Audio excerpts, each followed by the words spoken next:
Nevertheless, as we drive changes in the channel, and there is no doubt the model is changing the channel in terms of the launch points, in terms of the size and nature of the boats, in terms of the pressure on engines and boats, you are going to see a displacive activity. Our concern in there is that the CTA is an obvious place for displacement. Mr. Norris, how concerned are you about evidence of abuse of the common travel area in fueling irregular immigration and the crime associated with it? It is a significant concern to me.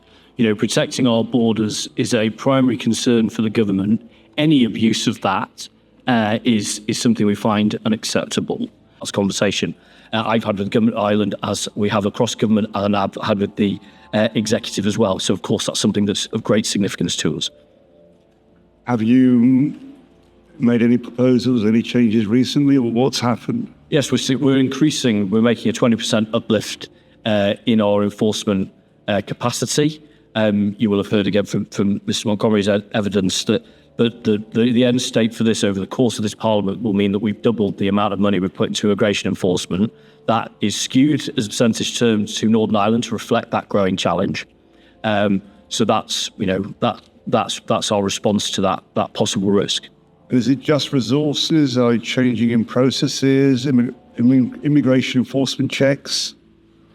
So, because again, this is a hugely important question, because it isn't simply a case of resourcing. The resourcing, I would argue, is very, very important. Our border, we talk about our border in the singular, but our border in its nature is multiple. And with regards to this session, we are talking about a common travel area where there are not regular immigration controls at that border.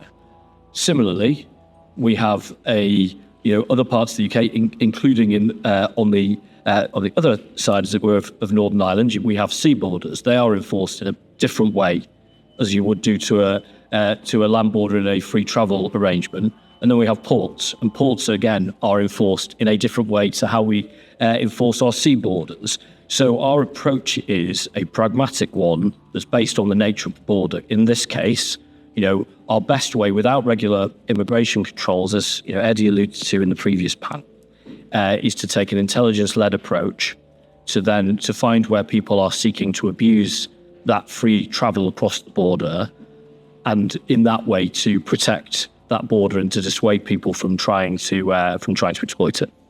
There was a joint risk assessment undertaken by the Home Office and the Republic of Ireland on the common travel area. What's emerged from that? Well, it very much in line with what we said. We know that, and I think it's really important that we don't merely focus on organised immigration crime. These are polycriminals in many cases, but also the vulnerability exists for other things, be it drugs, be it guns, be it counterfeit products, and the likes, as well as the trafficking in human beings. So that kind of joint assessment is that is a live risk where you don't have kind of regularised routine immigration controls.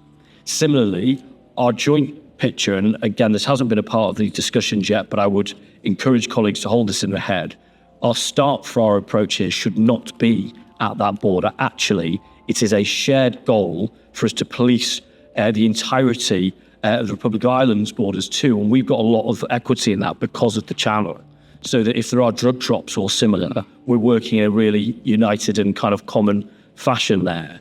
I think the shared picture as well would be that we are not, and again, this was a feature of the previous panel, at our end state for data. And there are things more that we collectively want. And, through the agreements that PM and the Taoiseach made in the springtime, we're now working through that to see, what a maximalist picture could be for data, because that, again, is a common and shared good. Is there more to be achieved in that coordination between the UK and the Republic of Ireland? Yes, that never reaches an end state, not least because the threat changes. As I say, the number one thing, if I could change something in the room today, would be the data piece. Now, I have to say that isn't specific to the Republic of Ireland. That's also true for France, Germany, Belgium. In fact, the entirety of the EU, in fact, frankly, the entirety of the world, but particularly EU neighbours. We are working through the UK-EU summit process to work on, within kind of third country arrangements, better access to data. I've spoke when I was in front of the committee a number of weeks ago about the data checks we do at Manston, our international databases. I would always want more there, because the more we do that, the kind of stronger we can make sure that people aren't, whether it's claiming in both and seeking support on both sides of the borders, or indeed in other countries, or have rejected asylum applications. And at the moment, we're not at that end state, and that's what we're working on.